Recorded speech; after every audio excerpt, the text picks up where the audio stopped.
Hello, this is G.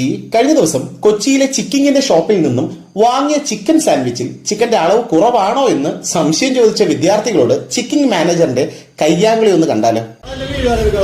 എന്ത് ഞാൻ ഇപ്പൊ എടുക്കാൻ തുടങ്ങിയത്, ഇപ്പോ എത്ര നേരം ഞാൻ എടുത്തിട്ടില്ല. പുറത്തേക്ക് വരില്ല, ഇവിടെ ഒന്ന് സംസാരിക്ക്. ഇയാളാരാ?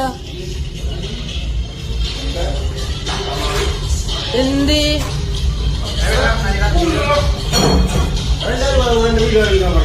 ഞങ്ങളുടെ അടുത്ത് ഇങ്ങനെ ദേഷ്യം കയറി വരുമ്പോ ഞങ്ങൾ എന്താ പിന്നെ ഞങ്ങൾ സ്റ്റുഡൻസ് ആണ്.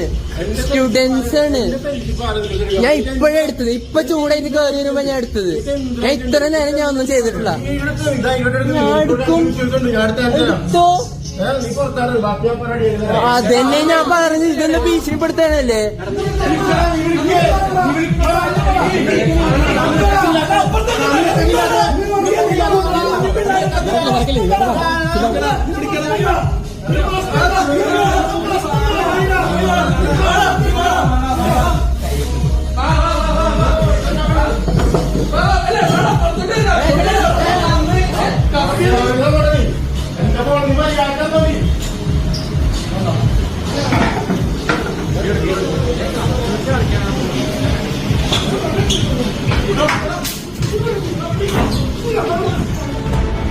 എന്റെ ചിക്കിങ്ങിന്റെ മാനേജർ കേട്ടാ താങ്കൾ എന്തായി കാണിക്കുന്നേ?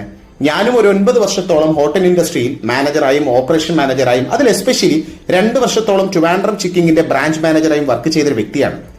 ഒരു കസ്റ്റമറോട്, അതും +2 പഠിക്കുന്ന കുട്ടികളോട് ഇങ്ങനെയാണോ പെരുമാറേണ്ടത്? കസ്റ്റമർ ഇസ് എ കിങ് എന്നാണ് ഹോട്ടൽ ഇൻഡസ്ട്രി നമ്മളെ പഠിപ്പിക്കുന്നത്. കസ്റ്റമർ ഒരു പ്രോബ്ലം പറയുമ്പോൾ അത് എന്ത് തന്നെ ആയാലും ക്ഷമയോടെ അതിന് സൊല്യൂഷൻ കാണേണ്ട ആളാണ് ഒരു സ്റ്റോർ മാനേജർ. അല്ലാതെ ഇതുപോലെ കുത്താൻ കത്തിയെടുത്തുകൊണ്ട് പോകേണ്ട സംസ്കാരമല്ല ഒരു സ്റ്റോർ മാനേജറിന് വേണ്ടത്. ഈ രീതിയിലുള്ള സ്റ്റാഫുകളെയാണ് ചിക്കിങ് മെയിൻറ്റെയിൻ ചെയ്യുന്നതെങ്കിൽ ചിക്കിങ്ങിന്റെ യാത്രയിൽ, മുന്നോട്ടുള്ള യാത്രയിൽ അത് ഒരുപാട് ബാധിക്കും. So be careful.